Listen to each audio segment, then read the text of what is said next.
Le doy la bienvenida. Hoy es martes de la cuarta semana de Cuaresma. Celebramos hoy en la iglesia un día de feria. Quiero invitarte a que prepares y dispongas el oído, la mente, también el corazón, para que proclamemos y escuchemos el Evangelio de este día. Del Santo Evangelio según San Juan, capítulo 5, versículos desde el 1 hasta el 3a y desde el versículo 5 hasta el 16.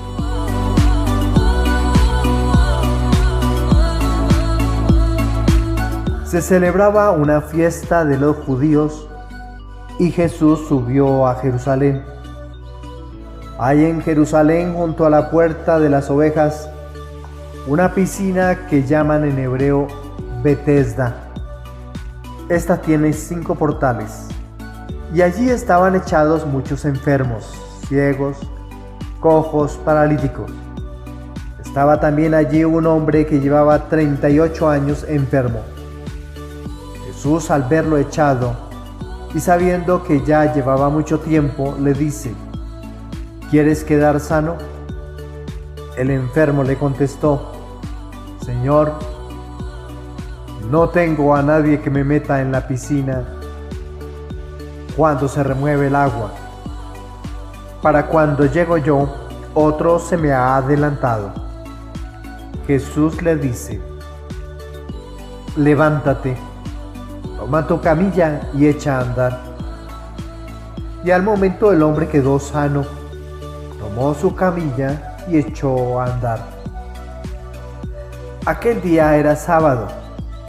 Los judíos dijeron al hombre que había quedado sano: hoy es sábado y no se puede llevar la camilla. Él les contestó: el que me ha curado es quien me ha dicho: toma tu camilla y echa a andar. Ellos le preguntaron: ¿quién es el que te ha dicho que tomes la camilla y eches a andar? Pero el que había quedado sano no sabía quién era, porque Jesús, a causa del gentío que había en aquel sitio, se había alejado. Más tarde, lo encuentra Jesús en el templo y le dice: mira, has quedado sano, no peques más, no sea que te ocurra algo peor. Se marchó aquel hombre y dijo a los judíos que era Jesús quien lo había sanado. Por eso los judíos perseguían a Jesús, porque hacía tales cosas en sábado. Palabra del Señor. Nuestra reflexión para el día de hoy.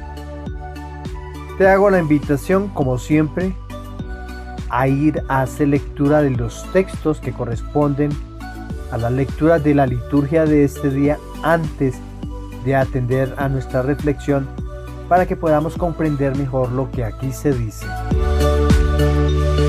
Estamos a 12 días para iniciar la Semana Mayor. ¿Cómo vas en este proceso de conversión? Contemplemos el mensaje que nos propone entonces la primera lectura. Hoy hemos leído al profeta Ezequiel en su capítulo 47, versículos más o menos desde el 1 hasta el 12. El autor sagrado describe una visión del profeta sobre un río que fluye desde el templo llevando vida y sanidad a la tierra. A continuación se presentan algunas consideraciones relevantes para este pasaje. Primero, río que fluye desde el templo. La visión, posiblemente con la imagen de un río que fluye desde debajo del umbral del templo. Esta visión simboliza la presencia y la bendición de Dios que fluye desde su morada. Esto sugiere que esta visión puede estar relacionada con la idea del río de la vida que se encuentra en el Edén y en otras partes de la Sagrada Escritura. En segundo lugar, nos encontramos con un aumento de caudal de la profundidad del agua.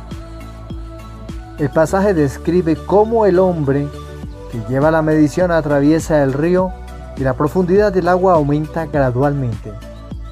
Este detalle puede simbolizar el crecimiento espiritual y la abundancia de las bendiciones divinas a medida que nos acercamos a la presencia de Dios.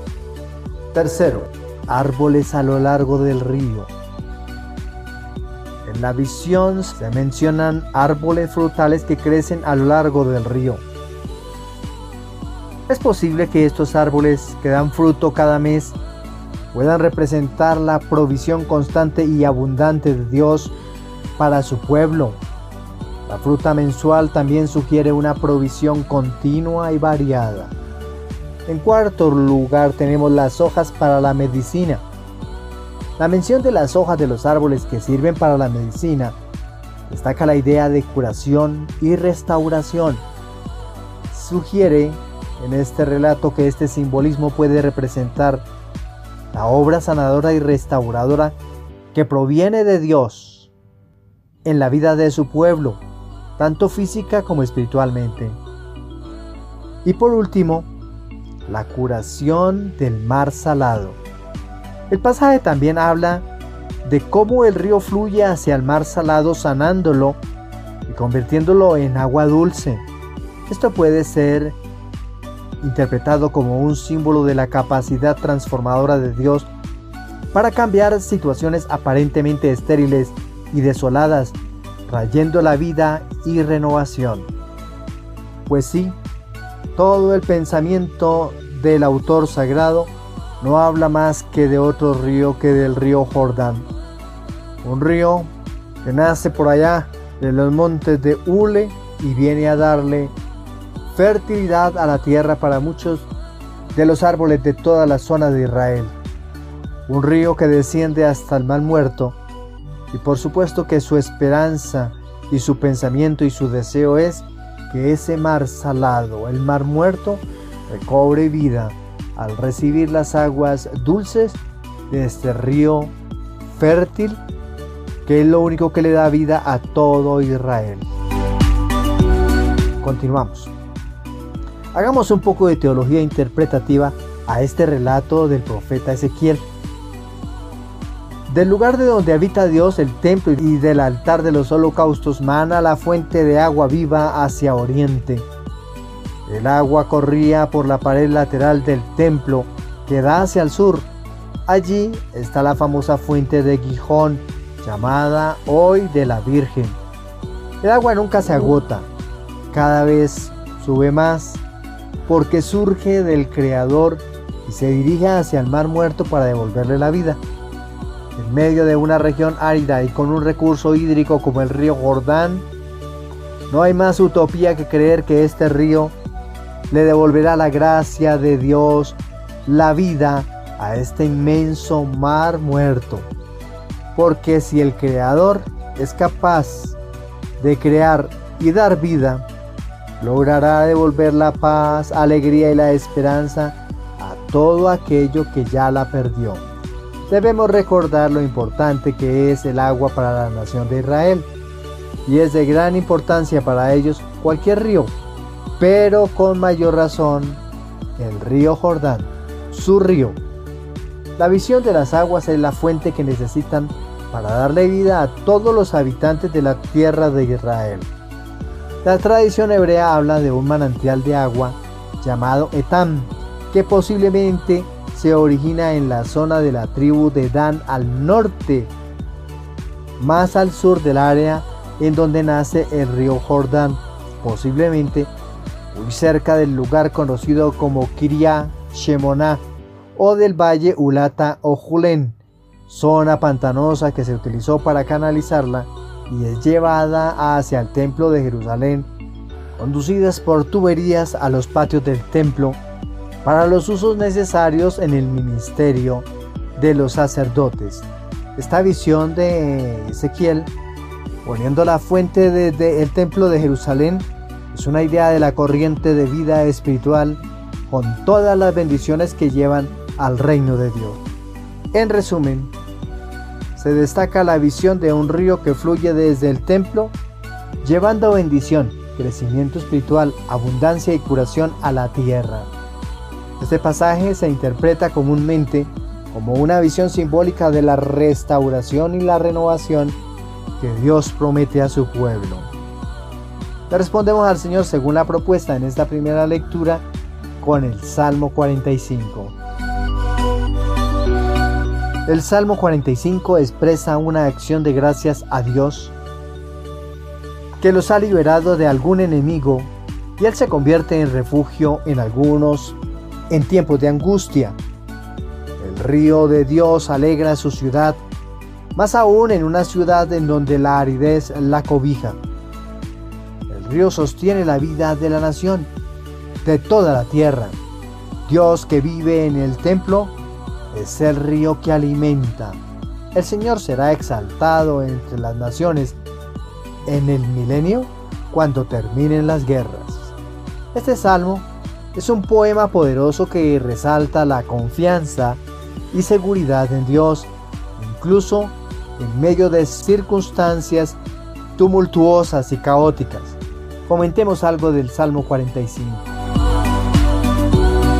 Dios, nuestro refugio y fortaleza.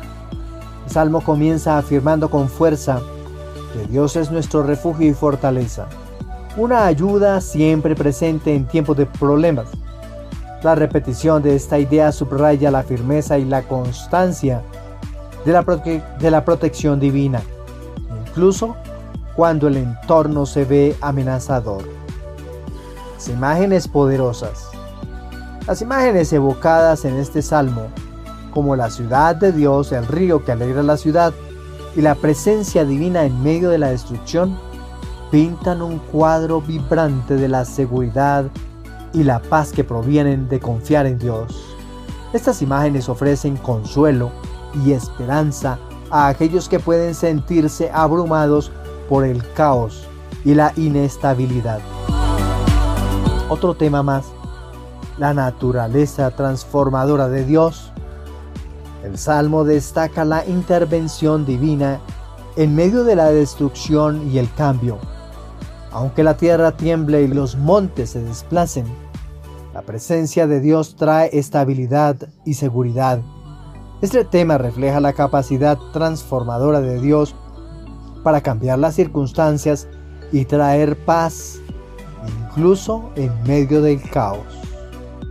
Otro tema más, la invitación a la quietud y la adoración.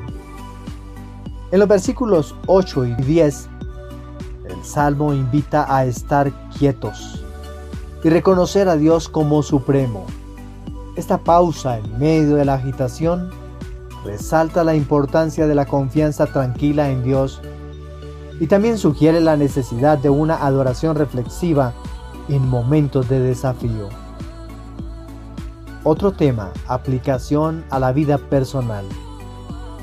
El Salmo 56 puede servir como una fuente de consuelo y fortaleza para aquellos que enfrentan adversidades. El Salmo invita a los creyentes a recordar la seguridad que se encuentra en la presencia de Dios, incluso cuando el mundo y su alrededor parece caótico. También ofrece una exhortación a la confianza en Dios y a la adoración como respuestas apropiadas frente a las dificultades. Una conclusión de confianza. El Salmo concluye con un recordatorio poderoso de que el Señor de los ejércitos está con nosotros y es nuestro refugio. Este mensaje final refuerza la confianza y la seguridad que se encuentra al confiar en Dios en todo momento.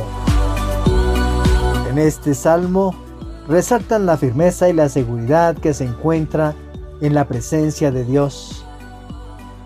En los versículos 2 y 3, estos versículos transmiten la idea de que incluso en medio de los cambios más drásticos y las circunstancias más amenazadoras, la presencia de Dios es un fundamento inmutable. La confianza en Dios elimina el temor, incluso cuando la tierra misma parece estar en agitación. La pausa sugerida por Selah invita a meditar sobre la verdad profunda. La estabilidad se encuentra en la presencia divina. Hablemos de los versículos 5 y 6. La afirmación de que Dios está en medio de su pueblo trae consigo la seguridad de que, sin importar cómo bramen las naciones o titubeen los reinos, la presencia de Dios es garante de firmeza y seguridad. La voz de Dios tiene un poder transformador que afecta incluso a la tierra misma. Este pasaje subraya la soberanía y la intervención divina en medio de los tumultos del mundo. Hablemos de los versículos 8 y 9. En estos dos versículos se invita a contemplar las obras de Yahvé, que incluyen traer paz y cesar las guerras. La descripción de Dios que quiebra el arco, corta la lanza y quema los carros en el fuego simboliza la eliminación de las herramientas de guerra. Esto resalta el papel de Dios como agente de paz y justicia en el mundo. La intervención divina no solo trae estabilidad, sino que también transforma las condiciones que dan lugar a la guerra y la destrucción. En conjunto podemos decir que el Salmo 45 es un llamado a la confianza en Dios, quien es nuestro refugio y también fortaleza, incluso en medio de las turbulencias de la vida. Dios ofrece consuelo, esperanza y la promesa de que la presencia divina transforma las situaciones más difíciles. Los versículos que hemos leído hoy revelan una teología de confianza y seguridad en Dios, incluso en medio de las circunstancias difíciles y cambiantes.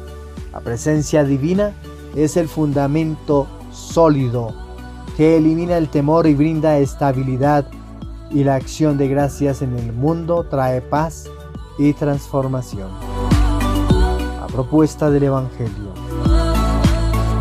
El Evangelio de hoy, en su capítulo 5 del Evangelio según San Juan, de los versículos del 1 hasta el 16, nos habla de las limitaciones y enfermedades que causan nuestro pecado. Nos dice el texto bíblico que se encuentra en la piscina de Betesda. Esta palabra Betesda puede traducir Bet, casa, Zda, gracias o misericordia, la casa de la misericordia o casa de la gracia. Un hombre enfermo con 38 años de enfermedad es el tiempo para una nueva vida en la presencia de Dios. Toda su vida ha estado en la presencia de Dios, siempre miró su desgracia. Toda su vida ha estado en la presencia de Dios. Yahvé siempre miró su desgracia, y ahora el mismo Dios se acerca a él para ofrecerle y concederle la salud. Cualquier situación de pecado en nuestra vida es enfermedad. Es enfermedad para el espíritu y, por supuesto, incapacidad para ser digno, con absoluta individualidad. Sin identidad, ha estado todo este tiempo este hombre enfermo, impedido para obrar libremente por sus propias fuerzas. Para la comunidad judía existía una oportunidad única cada año para cada enfermo y ser sanado de manos del ángel del Señor. Esto según el pensamiento del Antiguo Testamento.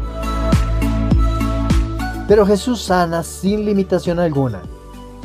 Se escucha la palabra del Señor que puede resonar en el oído de cualquier enfermo que esté padeciendo una enfermedad crónica, degenerativa, autoinmune, cancerígena o infecciosa. ¿Quieres quedar sano? Regresemos al relato. El hombre conocía solo una manera de curación de parte de Dios, la tradicional, según la leyenda. Con Jesús, el Hijo de Dios, se da otra dinámica. Jesús le dice: levántate, toma tu camilla y echa a andar. Esto es, conviértete, empieza una nueva vida, asume tu propia responsabilidad y camina por el camino de Jesucristo, que es la luz. Y siendo sábado, Jesús deja ver que Él, que es la ley, le quiere dar valor y fundamento real a la norma. La ley existe para favorecer a los desprotegidos, no simplemente para ser cumplida o para, según los rabinos, hacerla cumplir. No es extraño ver que existan personas, y existen, que no se maravillan por las acciones que Dios realiza en la vida de las personas para liberarlas y demostrar su gran misericordia. Su pregunta es si lo que hizo lo hizo legal o ilegalmente. Se formula la pregunta no qué hizo Dios, sino cómo lo hizo para poner su certificación. El autor quiere mostrar que el Señor que seguimos y que vamos a celebrar en Semana Santa es más que la ley tradicionalista que vive, pues Él sana en sábado. Luego Él es más que el sábado, Él es el Señor del domingo. Un hombre sometido es bendecido por Dios, pues sin poderse sanar por el impedimento de moverse, Dios deja ver misericordia por los más infames, es decir, que quien se crea menos merecedor de la salvación por causa de su pecado, para él es que ha venido Jesús a sanar y a salvar y conducirlo al camino de la felicidad y del reino. El relato en este tiempo nos quiere dejar ver la dinámica que se presentó para tener justificaciones y quitar a Jesús del camino de la libertad y la salvación por programar un evangelio no legalista, sino abrazado de solidaridad por el necesitado, de felicidad para los más débiles y discriminados de Israel. El relato que hoy hemos proclamado del Evangelio de San Juan en su capítulo 5 nos narra la curación de un hombre en la piscina de Betesda por parte de Jesús. ¿Qué encontramos nosotros en los versículos del 1 al 3a? La propuesta inicial de Juan es que Jesús realiza este milagro en un contexto específico durante una festividad judía, lo que resalta la conexión entre el ministerio de Jesús y las tradiciones religiosas judías. Miremos los versículos 5 al 9. La propuesta que encontramos allí es que Jesús es el sanador divino que tiene poder para transformar situaciones de sufrimiento y enfermedad. La pregunta, ¿quieres ser sano?, destaca la importancia del deseo y la fe del hombre en el proceso de su curación, que encontramos en los versículos del 10 al 16. Este pasaje señala la confrontación entre Jesús y las autoridades judías debido a la curación en un día de reposo. La propuesta aquí es que Jesús no solo tiene el poder de sanar, sino también de perdonar los pecados. Jesús insta al hombre curado a evitar el pecado, enfocando la atención de una transformación espiritual más profunda. Encontramos entonces el contexto del milagro, la importancia del contexto de Jerusalén y sus festividades en el relato. La inclusión de la festividad judía resalta la conexión de Jesús con la vida religiosa del pueblo judío y sugiere un propósito específico detrás de la elección de tiempo y lugar por parte de Jesús para realizar el milagro. Algo que se destaca: la multitud de enfermos. La descripción de la multitud de enfermos junto al estanque de Betesda destaca la desesperación y la falta de recursos de estas personas. Se subraya la imagen de la impotencia humana y la necesidad de una intervención divina apuntando a la idea de que Jesús es la fuente de verdadera curación. Otro tema, el diálogo con el hombre sanado. Este diálogo entre Jesús y el hombre que fue sanado revela la relación entre la fe y la curación. La pregunta de Jesús, ¿quieres ser sano?, resalta entonces la importancia del deseo y la colaboración humana en el proceso de la obra milagrosa de Jesús. Aquí se destaca el encuentro y se refleja la conexión entre la fe y la acción en la vida cristiana. Otro tema, la controversia del día de reposo. La gran confrontación con las autoridades judías sobre la violación del día de reposo añade un ejemplo teológico y legal al pasaje.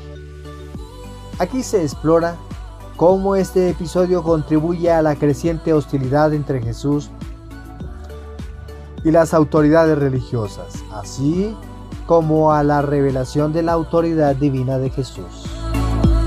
Y lo último que queremos hablar, la exhortación al hombre sanado. Jesús exhorta al hombre que fue curado en el templo advirtiéndole que no peque más. Agrega una dimensión ética y espiritual al pasaje. Aquí se explora el significado de esta exhortación, relacionándola con la necesidad de un arrepentimiento continuo y una transformación espiritual. Concluimos. El autor sagrado nos presenta a Jesús como el sanador divino y enfatiza la importancia de la fe, el deseo de ser sanado y la necesidad de evitar el pecado para una verdadera transformación espiritual. En general, se destaca la compasión y el poder divino de Jesús, la relación entre la fe y la curación, la confrontación con las estructuras religiosas establecidas y la llamada a una vida transformada en respuesta a la gracia de Dios. Hoy tenemos a Jesús en nuestras vidas, para que lleguemos a Él y le entreguemos nuestras dolencias, nuestras enfermedades, nuestras preocupaciones. Él es la luz, Él es la esperanza, Él es la respuesta. Acudamos siempre a Él en la oración, en el encuentro personal e íntimo, para que sea Él el bálsamo, para que sea Él la nueva ley que nos va a guiar de ahora en adelante para sacudirnos lo que tenemos de tradición de Antiguo Testamento y decidamos por la nueva norma o el nuevo pacto que nos ofrece Jesús en el Nuevo Testamento. Para todos un feliz día. Que el Señor nos siga colmando de su alegría y de su bendición. Felicidades.